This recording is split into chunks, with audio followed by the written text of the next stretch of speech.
Good morning to all of you. स्वागत है आप सभी का हमारी YouTube channel RK study classes में। जैसा कि हमने लास्ट लेक्चर में देखा था, एक्सरसाइज 1A हम लोग कर रहे थे और उसमें क्वेश्चन नंबर 1 हमने सॉल्व किया था और उसके आगे आज हम इस लेक्चर में कंटिन्यू करेंगे। आइए देखते हैं आपका अगला क्वेश्चन कौन सा है। अगला क्वेश्चन है, आपके नोटबुक में अगला क्वेश्चन दिया हुआ है, दर्शाइए कि कोई भी धनात्मक विषम पूर्णांक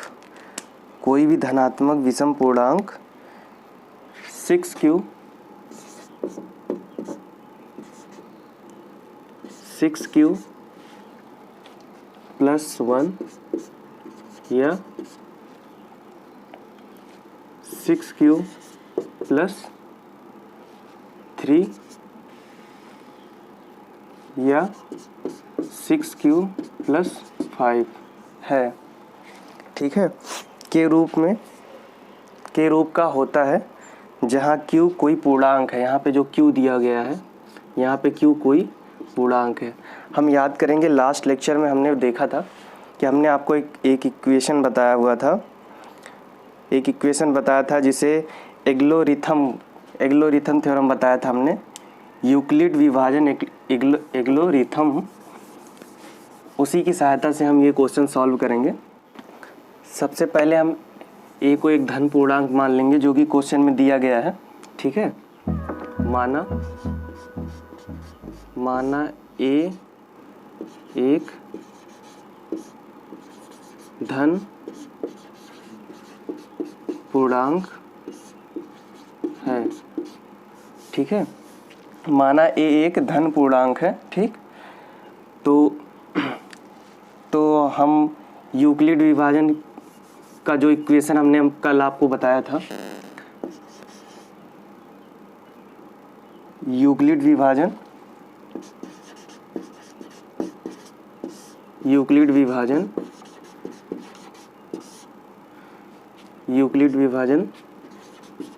एग्लोरिथम, आप लोग पूरा लिख देंगे, यूक्लिड विभाजन एग्लोरिथम द्वारा। ठीक, हमने एक इक्वेशन पाया था। इक्वेशन क्या था? a equal to B Q और प्लस आर। ठीक, हमने आपको कल बताया था कि यहाँ पे जो a होता है और जो b होता है वो दी गई हमें दो संख्याएं होती हैं। ठीक है, और ये जो बड़ी a होता है ये बड़ी संख्या होती है और ये जो b होता है ये छोटी संख्या होती है, और ये जो ये q होता है ये भागफल होता है और ये r रिमाइंडर होता है। ये हमने आपको कल बताया था। ठीक है, तो इस क्वेश्चन में हमें प्रूफ करना है, दर्शाइए कि धनात्मक विषम पूर्णांक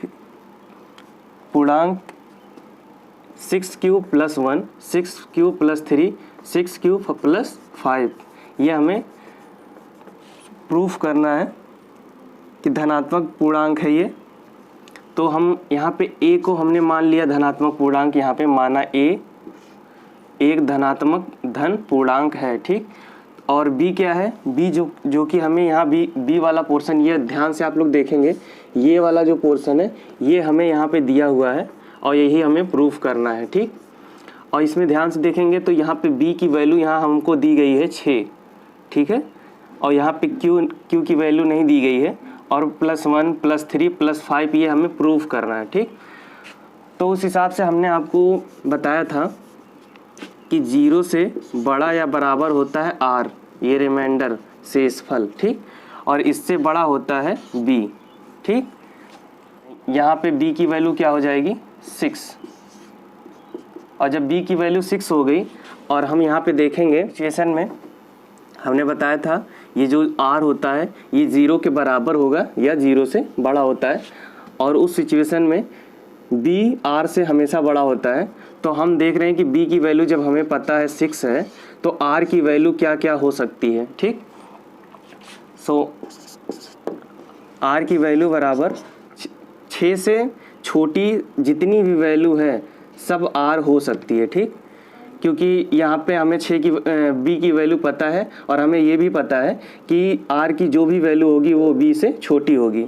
ठीक है, तो यहाँ पे 0, 1, 2, 3, 4 और 5 और 6 6 नहीं होगा। क्यों नहीं होगा? क्योंकि यहाँ पे दिखाया गया है कि r की वैल्यू 6 से छोटी ही होगी, ना 6 भी नहीं हो सकती है। अगर 6 होना होता तो यहाँ इस तरीके से बराबर भी लगा होता, ठीक। यानी हमारे पास इतनी वैल्यू है r की, ठीक। और जब r की वैल्यू हमारे पास इतनी है तो आइए हम इसको पुट करते हैं इसमें, इस वाले इक्वेशन में, यूक्लिड विभाजन एल्गोरिथम वाले इक्वेशन में पुट करते हैं। हमारे पास इक्वेशन क्या है? a बराबर b q प्लस r, ये इक्वेशन है हमारे पास और इसी में हमें पुट करना है। तो पहला क्या हो जाएगा? पहला क्या हो जाएगा? b की जगह पे 6 और ये q और r की वैल्यू पहले हम 0 रख देंगे, ठीक। तो ये हमारा पहला हो गया। और इसी प्रकार दूसरा देखेंगे, 6q और फिर r की वैल्यू 1 रख देंगे, ठीक। और इसी प्रकार तीसरा हो जाएगा 6q plus 2, 6q plus 3, 6q plus 4, 6q plus 5। ये 6 वैल्यू हो गई आपकी, ठीक है। अब देखेंगे क्वेश्चन हमसे क्या कह रहा था। क्वेश्चन पे आते हैं। क्वेश्चन हमसे कह रहा था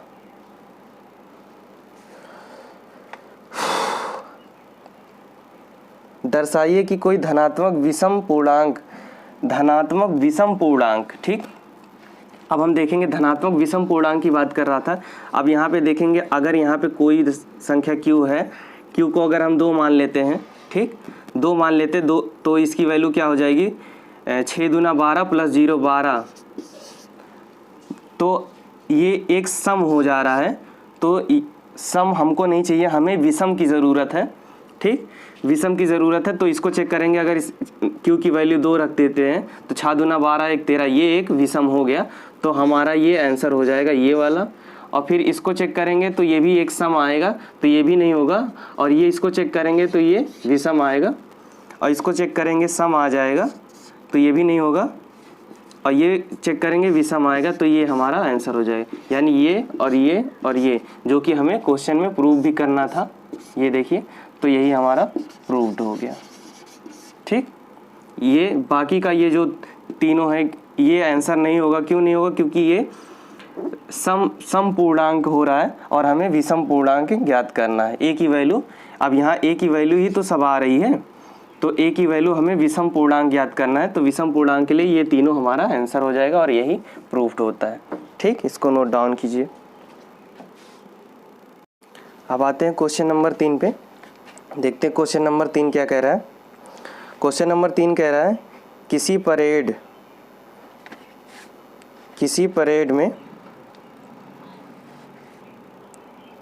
परेड में 616 सदस्यों वाली, ठीक है, किसी परेड में 616 सदस्यों वाली एक सेना आर्मी की टुकड़ी को 32 सदस्यों वाली एक आर्मी के बैट के पीछे मार्च करना है।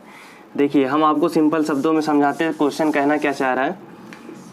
616 सदस्यों की एक टोली है और एक टोली 332 सदस्यों की है, ठीक है। और क्वेश्चन कह रहा है दोनों समूहों को समान संख्या वाले स्तंभ में मार्च करना है।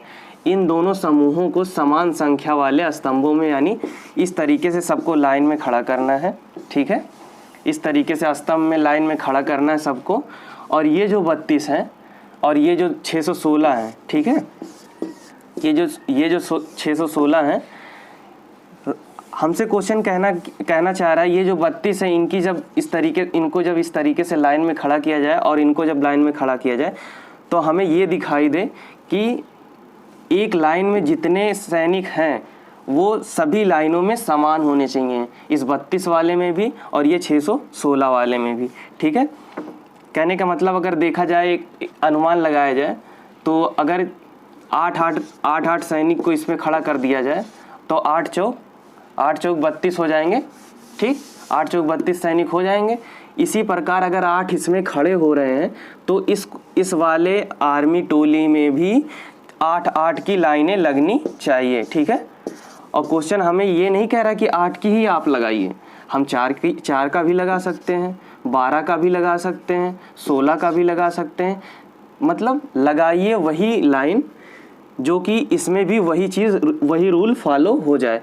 तो मैक्सिमम नंबर हमें लगाना है। मैक्सिमम नंबर मतलब अगर 32 हमारे पास है, अगर इसमें भी 32 की लाइनें अगर लग सके तो हम 32 एक ही लाइन में लगा देंगे, और अगर लगेगा तो ही लगाएंगे। तो लगेगा कि नहीं लगेगा, इस तरीके से हम इसको कैसे चेक कर पाएंगे?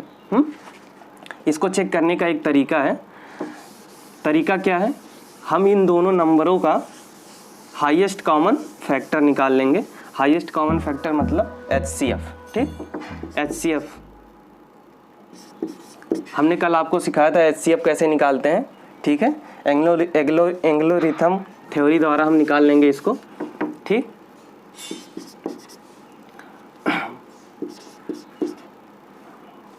बाई एंग्लोरिथम द्वारा इसको आप पूरा लिखेंगे, ठीक? एक सेकेंड वेट कीजिएगा। एंग्लोरिथम यूक्लिड विभाजन एग्लोरिथम, ठीक? एग्लोरिथम द्वारा आप इसको पूरा लिखेंगे, ठीक है? अब हमने इक्वेशन आपको बताया था A बराबर BQ प्लस R। अब इसमें हमने बताया था कौन सी संख्या बड़ी है, कौन सी छोटी है AB में, ठीक? AB में कौन सी बड़ी है? बड़ी वाली संख्या A है और छोटी वाली संख्या B है। तो हम A की जगह पे बड़ी वाली संख्या की वैल्यू लिख दें, बड़ी वाली संख्या लिख देंगे, और बराबर 32Q प्लस R। अब हम इसको डिवाइड कर लेंगे, इसमें डिवाइड करके Q और R की वैल्यू निकाल लेंगे। 616 में 32 से भाग दे देंगे, 32 दूना 64 हो जाएगा, ठीक? 64 हो जाएगा? नहीं जाएगा। अगर हम 64 हो जाएगा तो तीनों संख्या ले लें तो कितनी बार ये जाएगा हम देखेंगे। अगर यहाँ पे हम 61 है, एक बार ले जाते हैं पहले 32, और ये 11 में से 2 गए 9, और ये 5 में से 3 गए 2, और ये 6। अब हम देखेंगे अगर यहाँ हम 0 लगा देते हैं तो 10 बार चला जाएगा। तो 10 बार जाने के बाद 320 वैल्यू हो जाएगी, जो कि हमें नहीं चाहिए। 320 हमें चाहिए ही नहीं, हमें चाहिए तो 296 या उससे कम। तो हम इसको 9 बार ले जाएंगे, ठीक है? 9 बार ले जाएंगे, देखेंगे कितना आता है। 9 9 81, और 9 दूना 18, 18 और 8 26, 26 के 6 हासिल 2, और 9 दूना 18, 9 त्रिक 27, 28 और 1 29। Q और R की वैल्यू हम यहाँ से निकाल लेंगे, ठीक है? तो 616 में भाग दे देंगे 32 से, 32 से भाग देंगे, एक बार ले जाएंगे, 32 से भाग देने के बाद एक बार जाएगा ये, इसको घटा देंगे, 11 में से 2 गए 9, और ये 5 में से 3 गए 2, और ये 6, ठीक? अब ये देखेंगे अगर हम 10 बार ले जाते हैं तो 320 हो जाएगा, उससे थोड़ा कम चाहिए, हम 9 बार इसको ले जाएंगे। 9 दूना 18 के 8 हासिल 1, और 9 दूना 18, 9 त्रिक 27, 1 28, और रिमाइंडर कितना आ जाएगा 8, शेषफल 8 आ जाएगा। तो हम यहाँ पे गुणा कर लेंगे, Q की वैल्यू रख देंगे 32 गुणे 19 और प्लस 8, और ये 616, ठीक है? अब हमने आपको बताया था यहाँ पे जो B वाली वैल्यू होती है अगली लाइन में, अगले प्रोसेस में हम इसको A मान लेते हैं और रिमाइंडर को B मान लेते हैं, ठीक? अब इसको पुट कर देंगे फिर से, अब इसको यहाँ पे लिख देंगे और ये इसको यहाँ पे लिख देंगे, ठीक? तो ये हो जाएगा 32 बराबर 8Q प्लस 0, ठीक? अब फिर से हम यहाँ Q की वैल्यू, ये 0 नहीं होगा, ये R हो जाएगा।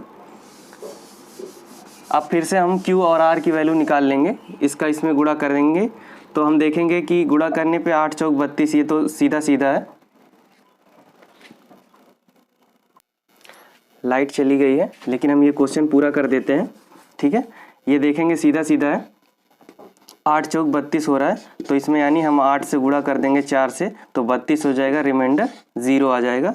ठीक है, इस सिचुएशन में जब हमने बताया था कि तब तक हम गुणा करेंगे, इस तरीके से प्रोसेस तब तक चलाएंगे जब तक कि आर की वैल्यू 0 ना आ जाए, और हम देख रहे हैं कि यहाँ 0 आ गया। और जब 0 आ जाए तब हमने आपको बताया था जो बी वाली वैल्यू होती है, बी वाली, ये बी वाली वैल्यू होती है जो इक्वेशन से, बी वाली वैल्यू को ही हम अपना हाईएस्ट कॉमन फैक्टर मान लेंगे, यानी 8 हमारा यही आंसर हो जाएगा। ठीक, अब हम देखेंगे 8 आंसर तो हमारा हो गया। कहने का मतलब ये है कि हम कैसे सेटिस्फाई हों कि 8 हमारा आंसर है और किस प्रकार से आंसर है। तो हम देखेंगे 8, ये जो 32 वाली टोली है इसको हम 8 व्यक्तियों का, आर्मियों का इस तरीके से लाइन स्तंभ लगवाएंगे, लाइन लगवाएंगे, तो 8 चौक 32, 4 लाइनें लगेंगी। और इसी प्रकार 8 की इससे 8 से भाग दे देंगे, जितनी भी आएगा 8 से भाग देने पे जो भी संख्या आएगी, ठीक है, 8 से भाग देने पे जो भी संख्या आएगी उतनी लाइनें हम 8 की इस तरीके से लगवाएंगे, और फिर बाद में ये देखेंगे कि सभी लाइनों में 8 व्यक्ति खड़े होंगे। इसी प्रकार यही हमारा आंसर हो जाएगा। नोट डाउन कीजिए।